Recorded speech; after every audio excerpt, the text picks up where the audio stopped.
नमस्कार, स्वागत है आपका लोकल न्यूज 24 में। लॉकडाउन के कारण फूलों की खेती पर पड़ा असर, खेतों में झड़ रहे फूल, किसानों के आगे भूखमरी की समस्या। इस लॉकडाउन में सबसे अधिक घाटा किसानों को होता दिख रहा है। लॉकडाउन के वजह से किसानों के सामने भूखमरी की स्थिति उत्पन्न हो गई है। रोहतास जिले के तिलौथू प्रखंड क्षेत्रों में अलग अलग जगहों पर लगभग 4 से 5 बीघा के भूमि में यहाँ के किसान फूलों की खेती करते हैं, लेकिन इस बार खेत में फूल खिलकर फिर मुरझा रहे हैं। इन फूलों का कोई खरीदार नहीं है। भले ही यहाँ के फूलों का लहराता खेत मनोरम दृश्य प्रकट करता हो, लेकिन यह खेत अब फूल उत्पादक किसानों के लिए काल बन गया है, क्योंकि इन फूलों का अब कोई खरीदार नहीं है।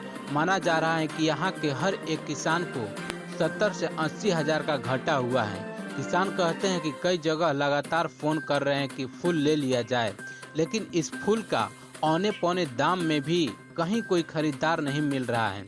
इन दिनों मंदिर, मजार, गुरुद्वारा, सम्मान समारोह, यहाँ तक कि शादी ब्याह भी बंद है, जिस कारण सारी मेहनत तो बर्बाद गई, साथ ही पूंजी का भी नुकसान हुआ है। इस मौसमी खेती से हर साल तिलौथू प्रखंड के किसान फूलों की खेती से हजारों कमाते थे, लेकिन इस बार किसान बर्बाद हो गए।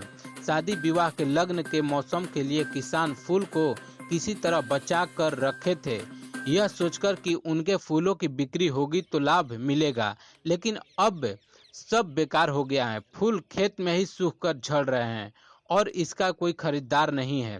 प्रखंड क्षेत्र के रेणिया, चटनी बिघा, रकियान बिघा, विक्रम बिघा गाँव में अलग अलग जगहों पर 4 से 5 बीघा फूल की खेती की गई है।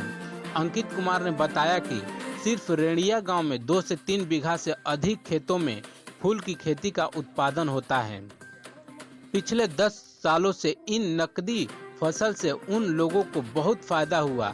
इस बार फूल खिलकर तैयार हैं, लेकिन कोई खरीदार नहीं रहने से उनके फूल खेत में ही सूखकर झड़ रहे हैं। यूँ कहें कि फूल के पंखुड़ी के साथ उनके सपने भी जमीन में गिरकर बर्बाद हो रहे हैं। बड़े जतन से ओलावृष्टि से बचाकर इन फूलों को रखा गया था, लेकिन जिन फूलों के पौधों को किसान आसमानी पत्थर से बचा लिया, लेकिन वायरस की मार ने उन किसानों को कहीं का नहीं छोड़ा। यहाँ के किसानों का कहना है कि 4 से 5 बीघे में लगे इस फसल से 70 से 80 हजार का नुकसान हुआ है। दरअसल इन किसानों ने उन्नत किसानी का प्रशिक्षण लिया था। इसके बाद पारंपरिक खेती को छोड़कर नकदी खेती की ओर रुख किया, लेकिन इस विपत्ति के घड़ी में उन लोगों को बहुत घाटा हो रहा है।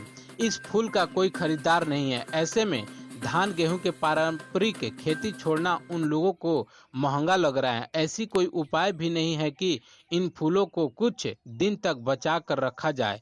वहीं जिले के कई प्रखंडों में भी फूल की खेती की गई है, जिसमें से नासरीगंज में फूल की खेती करने वाले किसान धर्मेंद्र मालाकार व दीनदयाल कुमार ने बताया कि सिर्फ एक नासरीगंज में 3 से 4 बीघा से अधिक खेतों में फूल की खेती का उत्पादन हुआ था, जो खेत में ही फूल झड़ रहा है। लोकल न्यूज 24 के लिए राजू मार्कोनी की रिपोर्ट।